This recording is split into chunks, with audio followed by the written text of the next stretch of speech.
ጉድ ጉድ ጉድ ጉድ ጉድ ጉድ ጉድ። ኡፍ ቡራ እንግዲህ እንዳያችሁ ነው። ቡራ በፍጹም እኔ ኢፋን አላመታም። እንደዚህ የወረደ ነገር እኔ አልሰራም፣ እኔ እብድ ነኝ ያለ ነው። እንዳያችሁ ቡሩኬ እንደሰማችሁ ነው። ኢፋ ግን ውሸቱ ነው። ሃይሚና ቡሩኬን ሆን ብሎ እነሱ መለያየት ቆርጦ የተነሳ ነው እንጂ ቡሩኬን ያላደረኩም እኔን አልመታም። እኔ እንደዚህ የወረደ ሀሳብ ተሳሳብ እንደዚህ የወረደ ተሳብ ጠፋብኝ፣ ደግሞ ጠፋብኝ። እውነቴ ነው የምላችሁ። እንደዚህ የወረደ ሀሳብ የለኝም። እኔ ጭንቅላት አለኝ። እንዴት እንደዚህ ምንም ባወራም ምንም እንደዚህ የማያደርግ ሰው አይደለም። የኔ ጎደኛ ነው፣ ያንቺ ደግሞ ወንድም ነው ያለ ነው። ግን በማል ደግሞ አማርኛ ጠፋብኝ፣ አንተባተብኩኝ። ይሁንብኝ፣ ምንም ችግር የለም። ስለዚህ እሱ ይፋ አመጣጡ እንዳያችሁ ከሆነ መጀመሪያም ቤት ሲመጣ ለምንድን ነው ቡሩኬን ጠርቶ እንዴት እቺ ልጅ ተፈልጋለ ወይስ አትፈልግም? እስከ መቼ እንደዚህ ትሄዳለች? እንደዚህ እውነቱ ነው። ወንድም ማለት መከታ ነው። እሱ ሁላቸው እናመናለን። የኛ ግን ትፈልጋለ ወይስ አትፈልግም? ለምንድን ነው እንደዚህ የምታደርግ ብለህ ስትጠይቅ ጥሩ ነበር። ኢፋ ዝም ብለህ ከቤት መጣ አይሆንም፣ እንደዚህ ህይወት መቀጠል አይሆንም ብለህ ካንጠለጠል ከቤት ወጣ ከማለት ነው። አሁን በዚህ ቀጥሎ አሁን ደግሞ መታብኝ ብሎ መጥቷል። ቡሩኬ ደግሞ እንዳያችሁ ነው። እኔ አልመታም፣ እኔ ምንም አላደረግኩም ያለ ነው። ሃይሜ ደግሞ በግድ አመንብኝ፣ አመኒ አንተ ነው የመታው፣ አንተ ነው ያደረግከው ያለች ነው። እንግዲህ ዛሬ የባሰ ነው። በጥፍ አለች፣ ወላሂ በጥፍ አለች። እሱ ደግሞ በጥፍ ስትል እንደዚህ አሸካክቶ መጨረሻ ላይ ተናድዶ ከዚህም በኋላ በጥፍ አትበይኝን መትሻሎ እናቴ ትሙት ያለ ወላሂ እንደሰማችሁ ነው። በጣም ከባድ ነው። እነሱም መለያየት እኔ እንጃ። ብዙ ሰው ለምንድን ነው እነሱም መለያየት የምደስቶ? ለምንድን ነው? ቢሆንም ሃይሜና ቡሩኬ ስንት ዓመታቸው ነው? ዋጋ የከፈሉ ፍቅር ነው። በቀልድ አይደለም እኮ። አሰላሙ አለይኩም ወረህመቱላሂ ወበረካቱ። አሸማረ ከፍሉን ከም ጅርተን መተቃሊ መተቃሽቲ እንዴት ናቸው? ሰላም ናቸው አላችሁ? ውድ ቤተሰቦች በጣም ይደብራል። እውነቴ ነው የምላችሁ። ቡሩኬ አሁን በንዴት ሃይሜን አስወጣቱ ከቤቱ። እውነቴ ነው የምላችሁ። እሷን በጥፍ አለች። ከዚህም በኋላ ሰው እኔ ትዕግስት የለኝም፣ እስካሁኑ የታገሽኩኝ ነው።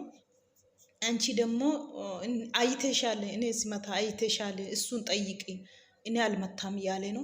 እሷ ደግሞ ሃይሜ ደግሞ አንተ ነው እንደዚህ ያደረክ እያለች ነው። ሁሉም ያበደ ነው። እኔ የምናገር ወንድሞቹ ያበዱ ነው። ጨርቂን ጥሎ ያበዱ ከፈለጉ ያለች ነው። ወደ ቤተሰቦቹ አትሂዱ፣ ቡሩኬ ጋር ችግራችሁን አፍቱ። እውነቴ ነው ብላችሁ ሃይሜ ችግር አንቺና ቡሩኬ ችግራችሁ ብትፈጡ ጥሩ ነው። ቡሩኬም ወደ ቤተሰቦች አትሄድ፣ ሃይሜም ወደ ቤተሰቦች አትሄድ። ነገሩን አትሂዱ። እውነቱ ራሳችሁ እርስ በርሳችሁ ራሳችሁ ይሻላል። ወደ ቤተሰብ አትወሰጁ። እውነቴ ነው የምላችሁ። ከባድ ነው። አኩማ አርጊተን ጋ ዱቤን ጀባታ ጅራ ጀቹ አኩማ ትፎፌት ጅራጋ ጂአሜቀ ሃይሜኒ mana deemtee buraa bira deemteetti mana jechuudha. Mana deemtee obboleessa koo maaliif rukuttee maal si goonaanii jettee jirti. Buraan immoo ani obboleessa kee harkaan hin qabne sobadhaa jedhee jira. Ifaan akkatti isaan lamaaniin addaan baasuu dhabeetii kanaan sababa godhatee illee dhufee jechuudha. Obboleessa hundumaa keenya qaba. Makkataadha obboleessa hin beekne. Garuu daangaa darbamee jaalala aarsaa kaffalame waggaa 2 guutuu aarsaa kaffalame as gaame qallaalitti addaan kutuun wallahi nama dabbara.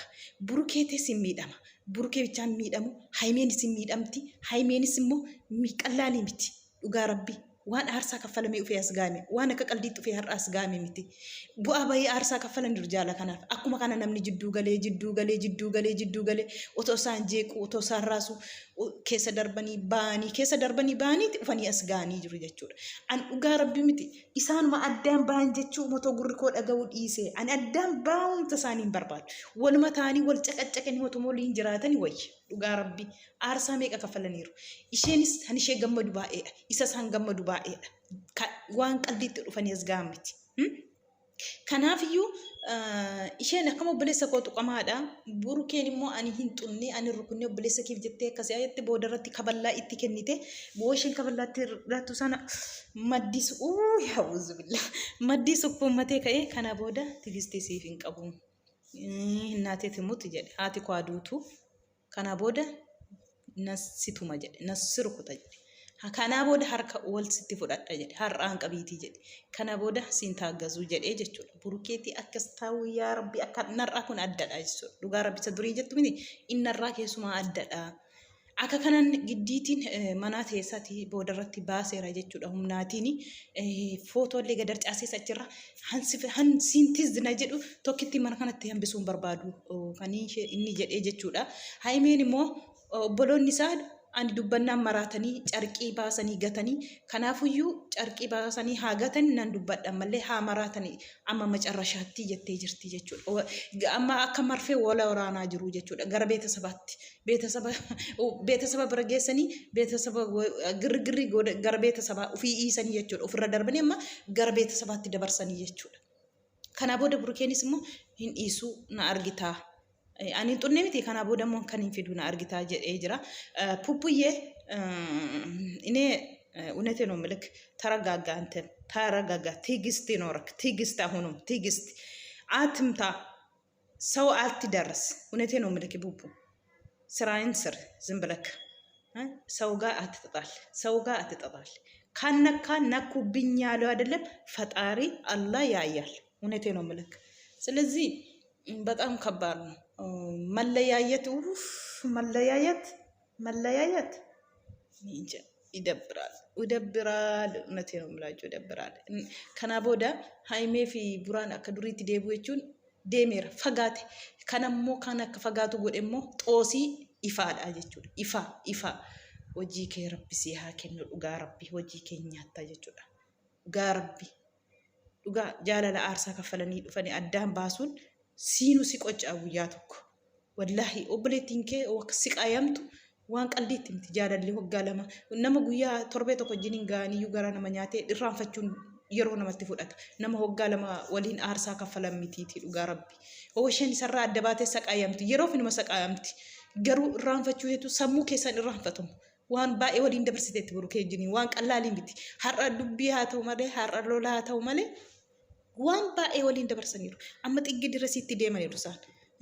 Kanaafu dhugaa rabbi talli kun isaan addaan ba'an taanaan situ seenaatti tafa situllee taazabama jechuudha jara lamaa gidduutti dhugaa rabbi akka jidduu galteetti jara lamaan too nagaa buuste ammallee sobdeen rukutamne yoo inni sin rukunne na rukuteera jettee yoo akka kana dubbiillee hancaaluu gootu baay'ee tokko nama gaddisiisa jechuudha dhifaan baay'ee tokko dogongoree jira dogongorri isaa maayinni yoo ittan immoo nareebee jechaa jira ifaan amma Burukeen amma hin rukunnee jechaa jira ani harkaan hin qabneen argine iyyuu jechaa jira isheen immoo amani sumatu tumee sumatu reebee jetti ani harkaan hin qabnee dhiisii narran kaayinii na argitee jirtaa gizee reebee ani harkaan hin qabnee jechaa jira kanaafu ifaan illee kana barbaada jechuudha sababa kanaan akka isaan addaan baatan inni barbaadu isinii galee akka isaan addaan ba'an inni barbaaduu fi sababa kanaafi jechuudha amma fidee kaleessa tumamee nameelessee naantini godhee jedhee himataa jira mitiire akkuma argitan kana jechuudha kanaafu baay'ee tokko ulfaata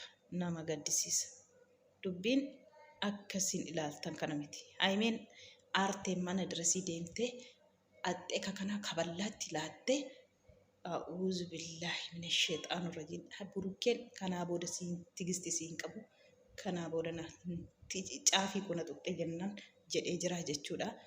Yeroo hunda haimeen yoo aartu kaballaa itti laatti Burukeetti garuu sukkummatee macallisa yeroo hunda jechuudha dhugaa rabbiiti.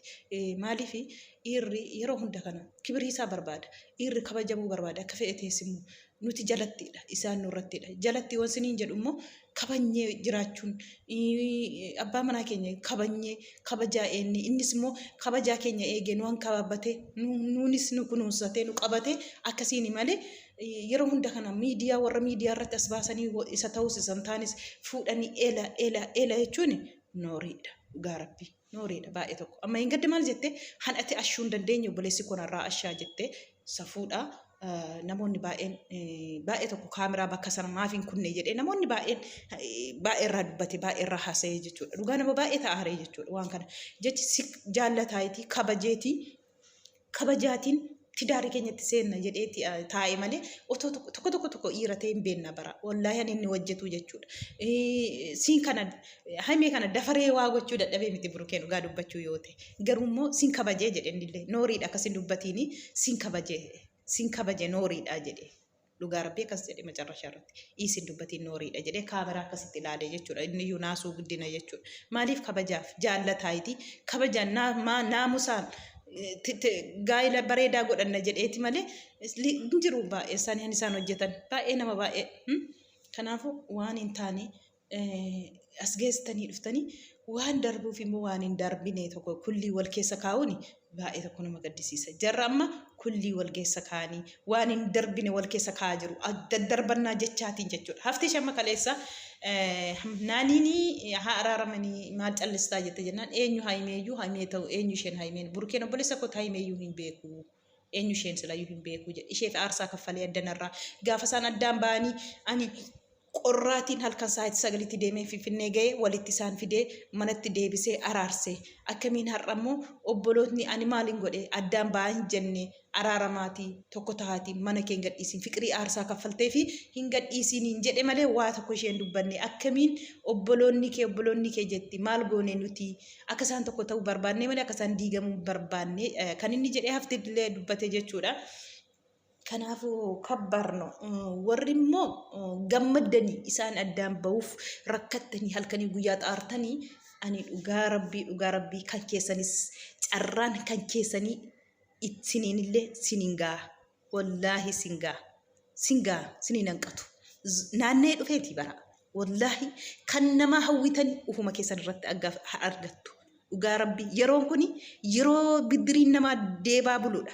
Fagoon seenaa dhugaa rabbii sinitti ma wallaahi waan badaa hawwitan sana ufumaallee han keessanillee hinuma argattu jechuudha. Namaaf isa hawwitan ufiillee dhugaa rabbiin ila wallaahi bidirii baasuuf oosheen bushu wallaahi billaahi ila dhugaa rabbii sinitti mani wallaahi laazim hawwii namaa hawwitan sana sinumaaf deebisee godha rabbiin jechuudha. አንዳንዳችሁ አላችሁ እናቱን ምን አረጋችሁ ዛሬ ደግሞ እናቱን ልጅ አስይዛችሁ እናት ልጅ ያገባል እንዴ? ኢና ሊላሂ ወኢና ኢለይሂ ራጂዑን ሱብሃንአላህ ረቢ ስኒ ሀዲስ በጣም አሳፋሪ ቱክቱኪን አሳፋሪ ሆኗል። ዘገነናል። እውነቴ ነው የምላችሁ በጣም ይዘገነናል። ባካችሁ አላህን ፍሩ። እናታችሁ አትወዱም እንዴት ሰው የሰው እናት ትወዳላችሁ? እናታችሁ አትክብሩም እኮ እንደዚህ ማደርጉት እውነቴ ነው የምላችሁ እናታችሁ አይወዱም እናትም አይከበሩም እነሱ እውነቴ ነው። ቆሻሾች ብዙ ሰዎች አሉ። ብዙ ሰዎች ማንነታቸውን ደብቆ ፌክ ቲክቶክ ከፍቶ የሚሰደቡት እናት የሚቆሽሹት ብዙ ሰዎች አሉ። ግን ኢንሻአላህ ሰው አላያችሁም፣ አላህ ያያል። ብድራቸው የሚከፈለው አላህ ነው። ሁሉም ነገር የሰው ልጅ ክፉ የሚተመኙም የራሳችሁም ይደርሳል። ነገ ታገኛላችሁ። በአላህ በሰዎች ሳይሆን በእጃችሁ በአላህ ታገኛላችሁ። እውነቴ ነው የምላችሁ። ማሊፍ ነመጅብ ሲሰቱክትኪኒ ዋን ረዴማ ጅሩ ነመዘገነናችሁ ሃዳ ፊልም ወልፉዳን ጀተኒ ወልቲ ፊደኒ ዋንሰን ወጀተን ዱጋ ረቢ ነምቦይ ማሊፊ ነምኒ ሃዳ ሳጃለቱ ሃዳ ነማ ከሲንጉል ነምኒ ሃዳ ሳጃለቱ ሃዳ ሳ ከበጁ ሃዳ ነማለን ከበጃ በራ ዩ ሃዳ ነማ አርጊተ ነም ከራረት ሃዳ ከሰን ጃለቶቴ ሃዳ ነማሊ በቃ እንጅረሚቲረ ዱጋ ረቢ ወላሂ ዱጋ ስንቲም ከናፉ ዋን መፈጫፈተና መጥቶ ይችላል يرى أنا ما هو تاني نانيل في متى كيسن بدري سني ديبس ربي سني ديبس الرب كيسن إيرا ديمي كان الرب كيسن فقو ديمو كان والله ربي ديبس سني كفلان ندقتينا كان والله جيزانيكو فقو نجرو ساعتي كانت هنا ما ما كفل ربي مالي ربي نرجع متيره والله نما نقوششينا نما نقوششين نما تكيسينا إيسا لكسا سنين باسو لكسا إيسا سنين باسو لكسا وقا ربي نما قدسيستو nama gaddisiistu baay'ee tokko nama jibbisiisa nama qaanfachiisa waan isin hojjechaa jirtan tuktukii kanarraa subhaanallah ani hin beeku wallaahi booruu keessanii maal keessaniitu laata fuuldura keessanii maal gudunfattan laata boora akkam taatu laata yaa rabbii gooftaa koo rabbi sin gaafataa bara wallaahi laazim rabbitu sin gaafata والله ربي تسنقافت اندقتينا كان حرأك بريدان كانت حرأك تكتكي كان الرج أفرت سنة النفسينا سنت فكاتين انت ساستينا لقى ربي تساستو እዚች ምድር ላይ እንደ ጨፈራችሁ አትቀሩም እኮ እንደ ሁሉም ነገር ዘለላችሁ የሰው እናት እንደዚህ አትቀሩም። እውነቴ ነው የምላችሁ ታገኛላችሁ።